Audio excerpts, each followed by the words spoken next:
Hey everybody, I've had a couple of requests to show off my helmeted gecko hatchling enclosure. Um, this is my first year working with breeding this species and I'm really loving them. They're really adorable. Um, I'm still pretty much experimenting with what works. There's not a lot of info on how to take care of the little ones. So I've had some success.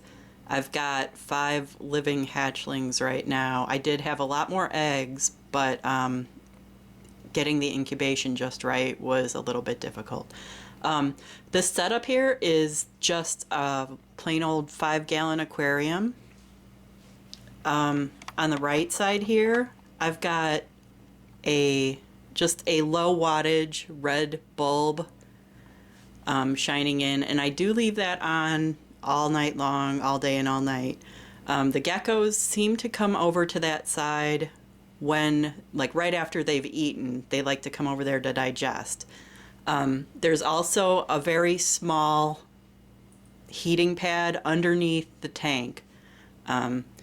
So they have belly heat and they have basking heat, excuse me, as well. They seem to really make use of that, but they also go off to the cool end where I have no extra heat during the day, and they are nocturnal. You don't really see them moving much during the day. Sometimes they'll be out and about, but usually at night is when they're active.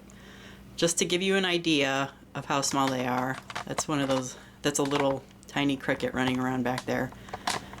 There's a little gecko here, and he or she is laying out, and it's a little bit hard to see with the red light on, so I'm going to shut this off for just a minute.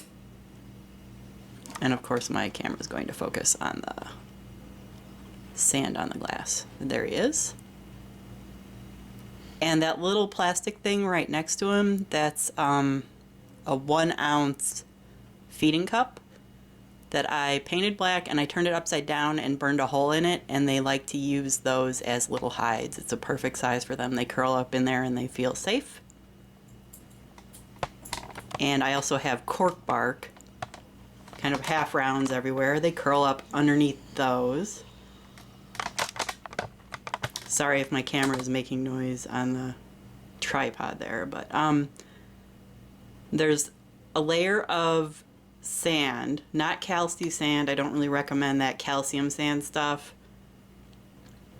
But underneath that is a layer of, I believe it's called excavator clay type substrate. You pour water on it, and it hardens in like sunshine, so you put that down first. I put a thin layer over here where the heat pad is, just to make sure the geckos aren't sitting directly on the heat pad underneath the glass, just because that would be a little bit intense for them.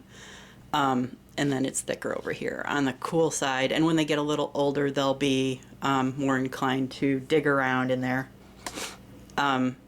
My adult setup is right behind that, and I use a UVB light over it.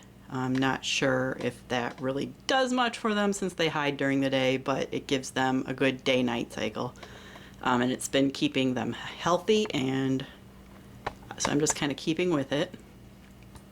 But let me just show you about how small these little guys are. They're really adorable.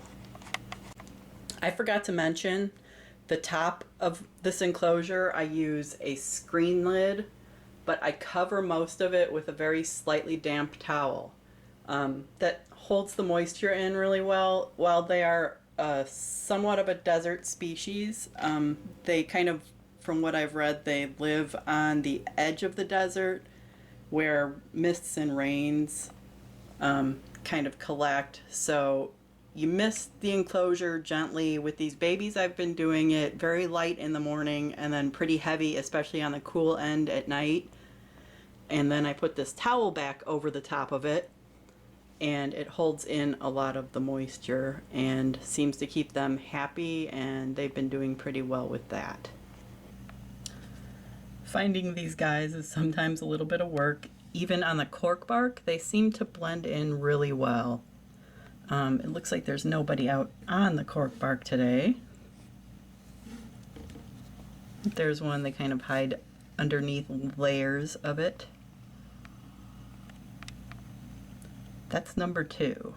They all have slightly different dorsal markings, and I haven't named them yet just because, like I said, I've had some luck with breeding this species, but it's apparently pretty difficult to get a lot of them out of hatchling size. But this one, as you can see, is very fat. It's doing really well. It eats a lot. They're insectivores. They pretty much eat bugs. That's what they do.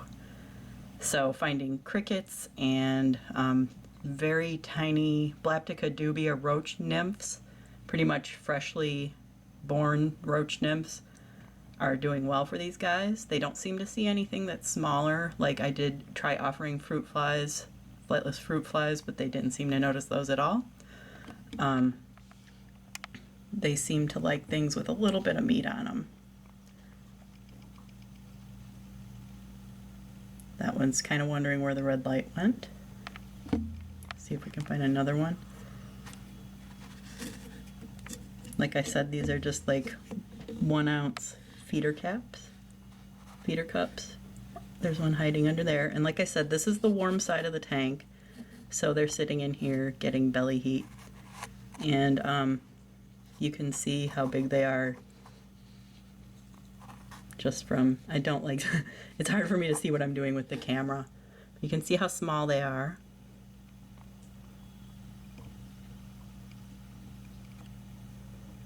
And this guy, he's my smallest,